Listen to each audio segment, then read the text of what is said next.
নেকাক্সের বিপক্ষে মাংসপেশির চোট মাঠ থেকে ছিটকে দিয়েছিল লিওনেল মেসিকে, যে কারণে খেলতে পারেনি দুটি ম্যাচ। শঙ্কা ছিল আরও বেশ কিছু ম্যাচে না খেলার, তবে অনুমিত সময়ের আগেই মাঠে ফিরলেন আর্জেন্টাইন মহাতারকা। যদিও এদিন মাঠ ছাড়ার সময় অস্বস্তি দেখা গেছে বিশ্বকাপ জয়ী তারকার, তবে কাজের কাজ ঠিকই করে গেছেন।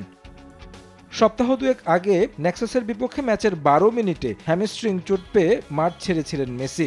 এলএ গ্যালাক্সির বিপক্ষে ম্যাচের আগে টানা 3টি অনুশীলন সেশনে অংশ নেন আর্জেন্টাইন তারকা। অনুশীলনে প্রাণবন্ত দেখে আত্মবিশ্বাস পান মায়ামি কোচ হাভিয়ের মাসচেরানো। এই ম্যাচ দিয়ে মাঠে ফিরবেন সেই ঘোষণাও দিয়ে রাখেন। তবে তার মন্তব্যকে সত্যি প্রমাণ করে মেসি এদিন মাঠে নামেন দ্বিতীয়ার্ধে বদলি হিসেবে।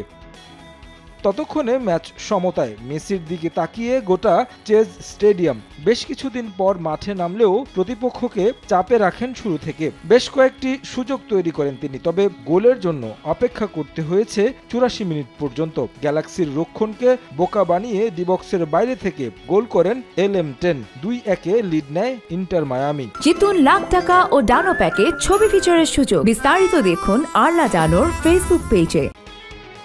বল দখলে পিছিয়ে থাকলেও আক্রমণের দিক থেকে আকাশ পাতাল ব্যবধানে এগিয়েছিল মায়ামি।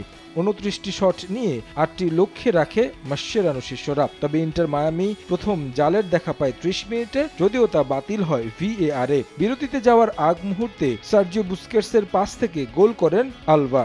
সমতায় ফিরতে প্রতিপক্ষরা খুব বেশি সময় নেয়নি। 59 মিনিটে জোসেফ প্যান্সিল গোল করে স্কোর লাইন করেন 1-1।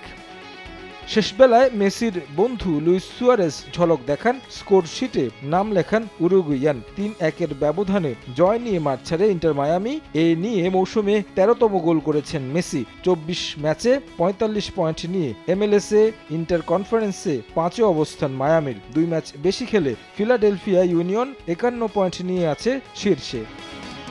তারেক হাসান শিমুল, সময় সংবাদ।